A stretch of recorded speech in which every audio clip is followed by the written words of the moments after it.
बच्चों हमने exercise 1.6 start की। इसका क्वेश्चन 1 का हमने सेकंड पार्ट करना है। ये दो लीनियर इक्वेशन है, हमने इसको सॉल्व करना है बाय इनवर्स मेथड। पहले इसको मैट्रिक्स फॉर्म में लिखेंगे, इन मैट्रिक्स फॉर्म। तो एक्स का कोफिशिएंट क्या है 2, इधर वाई का कोफिशिएंट ना हो तो 1 होता है, यहाँ 1 लिखेंगे।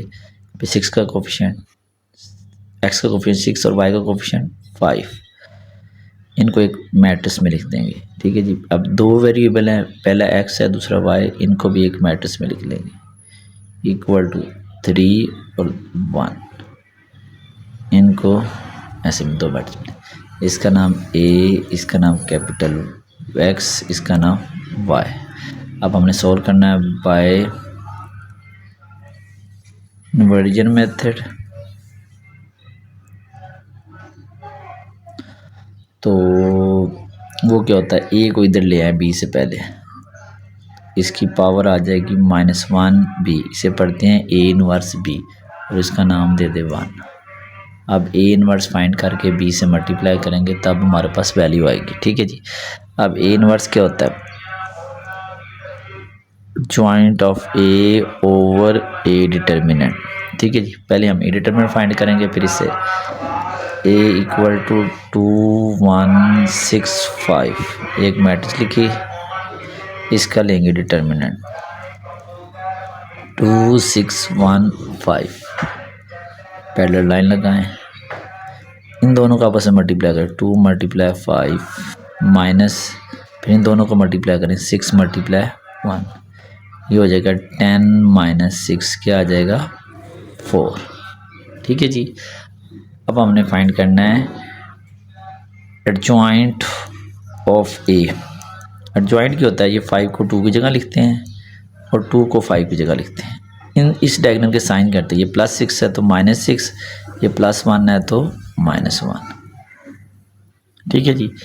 अब ए इनवर्स क्या आ जाएगा, ए इनवर्स आएगा adjoint of A over A determinant. Adjoint की वैल्यू ये है 5 - 6 -1 2 डिवाइड बाय 4। अब 1 को लिखें, तो लिखें from 1 x equal to A inverse B.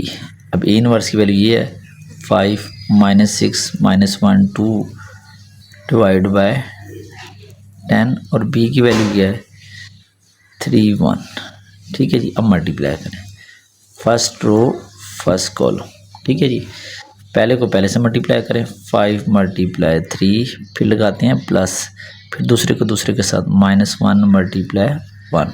अब second row first column -6 × 3 plus 2 × 1 divide by 10। तो 5 3s are 15 plus minus minus 1 1 ज़र 1, -6 को 3 से -18 2 1 ज़र 2 डिवाइड बाय 10। तो 15 में से 1 निकालेंगे 14 और -18 में से 2 निकालेंगे -18 में से 4 निकालेंगे -16 और ये 4 आता है डिटर्मिनेंट ऑफ ए। ये देखिए 4 है। ठीक है जी। अब इधर भी 4, अब 4 को इससे भी डिवाइड करना है और -16 को भी 4 से डिवाइड करना है। ठीक है जी। आ जाए जी नेक्स्ट स्टेप। ये देखिए जी, अब मैं दोबारा उस क्वेश्चन को लिख देता हूँ 14 - 16 डिवाइड बाय 4।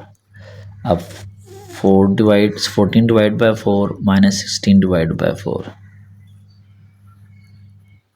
अब ये कैंसिल करेंगे तो आ जाएगा 7/2 और इसको डिवाइड करेंगे -4। ठीक है जी। तो ये कैपिटल एक्स को हम लिखते हैं स्मॉल एक्स स्मॉल वाई, शुरू में नाम दिया हुआ है इसका, और ये 7/2 और ये -4।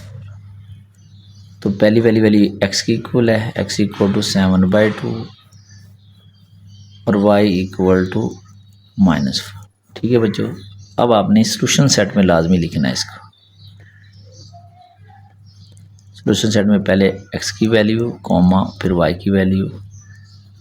ठीक है जी। तो ये हमारा हो गया second part by inverse method. अब सेकंड पार्ट को आपने सॉल्व करना है क्रैमर रूल से। ठीक है जी, 2x plus Y equal to 3, 6x plus Y 5y equal to 1। ठीक है जी, अब हम इसको क्रैमर रूल से करेंगे। पहले इसकी matrix form, in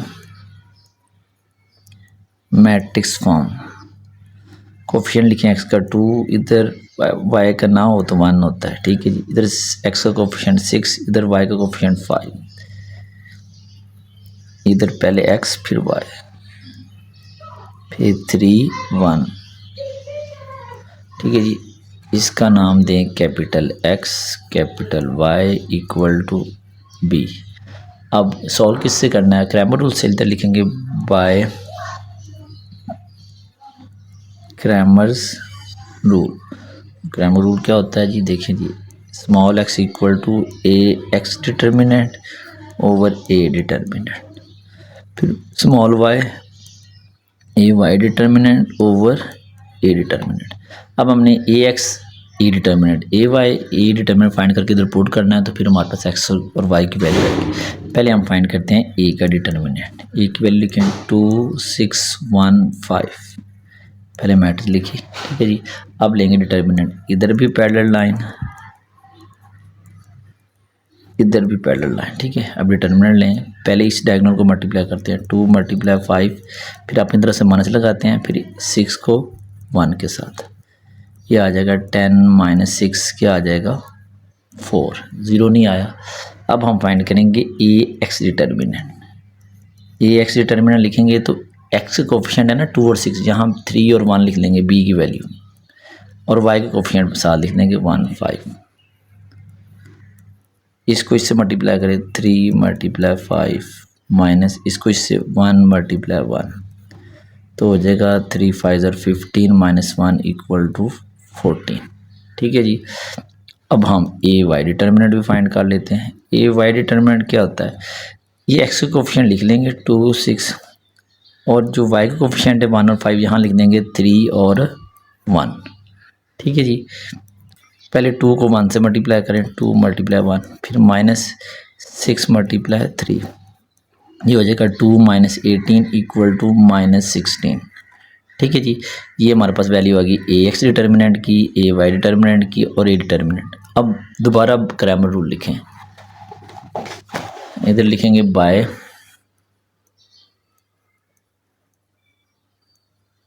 Cramer rule. A X determinant over A determinant, A X की वैल्यू क्या आई है जी 14 डिवाइड बाय 4, तो कैंसिल करें 2 से तो ये आ जाएगा 7/2, यानी एक्स की वैल्यू आ गई 7/2। और y होता है A Y determinant over A determinant, -16 divide by 4 -4, तो y इक्वल टू -4। तो सोल्यूशन सेट में हम लिखेंगे 7/2, 4। ठीक है, तो ये हमारा आंसर आ गया। ठीक है बच्चों, ओके जी, अल्लाह हाफिज़।